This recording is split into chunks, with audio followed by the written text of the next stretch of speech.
Memasuki usia kehamilan yang semakin tua kini semakin membuat Nagita Slavina kerap melakukan pemeriksaan terkait buah hati yang saat ini berada dalam kandungan.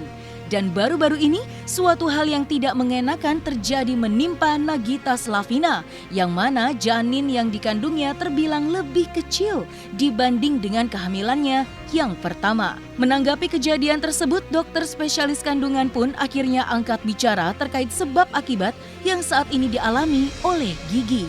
Di balik kejadian yang saat ini menerpa keluarganya, Raffi Ahmad dan Nagita Slavina pun justru kian mendapatkan rezeki dan keberkahan yang didapatkan oleh keduanya. Kian mendapatkan rezeki yang telah didapatkan dirinya, Raffi Ahmad pun mengaku sangat bersyukur atas karunia yang telah diberikan oleh Tuhan kepada dirinya. Ya tapi alhamdulillah kita juga dapat rezekinya tuh kerjanya juga nggak jauh-jauh dari rumah gitu. Jadi kita kerjanya di rumah sendiri.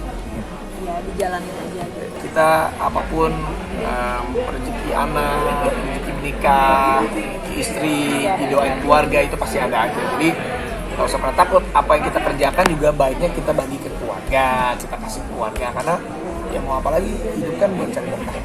Kemudian dia juga udah mau, di bulan November sih dia udah nggak ngambil banyak acara, udah fokus karena kondisi juga kan sekarang memang COVID begini masih ya meskipun kita udah jauh membaik tapi kan kita jaga-jaga karena mau lahiran.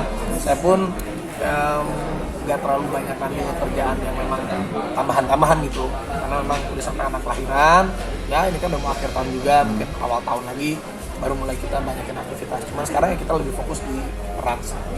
Yang tadi Ya benar. Jadi kita ini buat yang ngasih pesan buat anak-anak muda semuanya, kita juga tidak bermimpi untuk bisa menjadi seperti ini karena memang cita-cita saya dulu mungkin bukan pengen jadi orang kaya, cita-cita pengen jadi orang bahagia. Jadi dengan apapun itu ya kita syukuri. Jadi dulu cuma di garasi 3 karyawan atau 4 karyawan lupa, 3 karyawan dengan saya sama dia berlima. Akhirnya dari mulai garasi pelan-pelan dan semuanya juga kita kerjakan di rumah. Ibaratnya jadi ya itu, jadi nggak pernah untuk takut dimulai semuanya dari kecil dulu, asal kita fokus, kita tahu apa yang kita kerjain dan kita mau belajar. Semuanya yang penting ini kita tidak boleh merasa puas terus. Kalau aku sih intinya selama gue masih bernafas dan gue masih hidup ya terus gue tidak boleh berpuas diri. Dan kalau gue tipenya tuh orangnya istirahat boleh sejenak, setelah istirahat kita balik lagi ke track kita, jadi nggak boleh kata menyerah sampai kita mati itu baru nyerah. Jadi kalau kita ngomong umur kehamilan 35-36 minggu, sebetulnya tuh garis tengah dari kurva pertumbuhan bayi di dalam kandungan itu adalah sekitar 2.500 sampai 3 kilo begitu. Dan kita juga harus tahu bahwa semakin besar bayinya, maka ada yang namanya margin of error, artinya bisa saja berat badannya plus atau minus dari angka yang muncul di USG.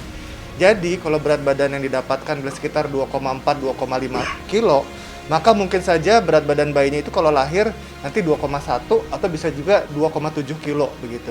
Dan tentunya dalam hal ini yang paling dokternya khawatirkan adalah kalau ternyata bayinya lahir dengan berat badan lebih kecil daripada apa yang didapatkan pada waktu USG begitu. Jadi kalau kita lihat pertumbuhan berat badan bayi di dalam kandungan itu memang semakin besar usia kehamilannya, maka pertumbuhan berat badan bayinya semakin cepat begitu.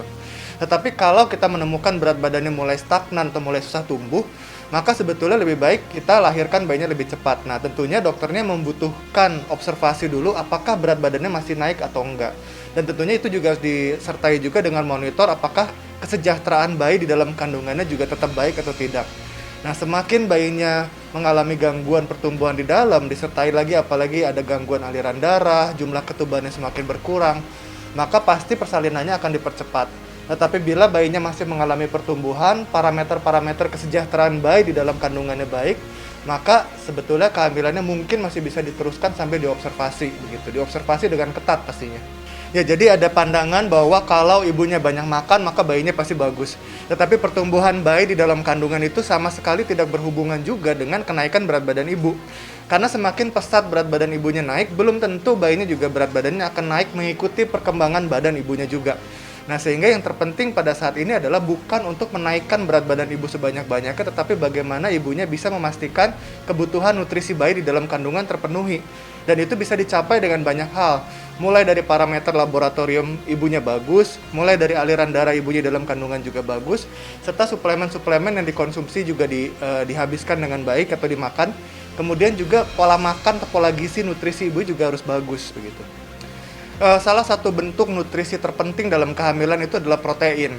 Dan protein itu akan dibutuhkan untuk membentuk berbagai macam fungsi tubuh dari bayinya, mulai dari massa otot sampai perkembangan saraf dan otak bayinya. Nah, oleh karena itu yang terpenting untuk meningkatkan berat badan bayi adalah dengan mengkonsumsi banyak protein. Nah, bagaimana dengan karbohidrat? Nah, justru konsumsi karbohidrat yang terlalu banyak itu akan mengacaukan metabolik ibunya. Karena apa? Karena karbohidrat nanti akan diolah menjadi gula di dalam badan, dimetabolisme menjadi gula. Dan kelebihan gula ini justru tidak bagus di dalam kehamilan. Nah, oleh karena itu, alangkah lebih baiknya bila konsumsi terbanyak atau diet yang paling bagus untuk ibu hamil adalah diet yang kaya akan protein, tinggi akan serat. Begitu loh. Sedangkan karbohidratnya itu cukup sekitar 50% dari total asupan makanan sehari-hari. Kalau kita bilang asupan protein, maka protein yang terbaik sebetulnya protein dari sumber-sumber hewani, begitu loh. Dan kalau misalnya memang kita lihat protein dari bahan daging tidak disukai begitu karena baunya dan lain-lain, maka sebetulnya kan ada sumber protein yang lain, misalnya ikan, dada ayam, telur, itu semua adalah sumber-sumber protein yang bagus. Bahkan kalau kita bicara ikan juga, sebetulnya negara kita negara maritim banyak sumber-sumber protein yang bagus di situ. Bahkan ikan air tawar seperti ikan patin, nila, lele, mujair itu pun juga termasuk sumber protein yang bagus. Bila kita melihat bayi di dalam kandungan, maka sebetulnya yang lebih penting dari berat badan adalah proporsi badan bayinya juga begitu. Karena dengan melihat proporsi badan bayinya, maka kita bisa menilai nutrisi apa yang dibutuhkan oleh bayinya untuk bisa meningkatkan atau merubah proporsi badannya menjadi lebih ideal. Nah, bagaimana kalau bayinya kurus? Nah, kalau bayinya kurus, biasanya harus ditingkatkan di dalam berbagai macam kebutuhan asam lemak, biasanya begitu. Asam lemak yang tak jenuh atau asam lemak jenuh. Itu semua tergantung lagi kembali dengan bagaimana status nutrisi ibunya, begitu. Oke, jadi kalau kita lihat ibu hamil tuh seringkali punya masalah nafsu makan.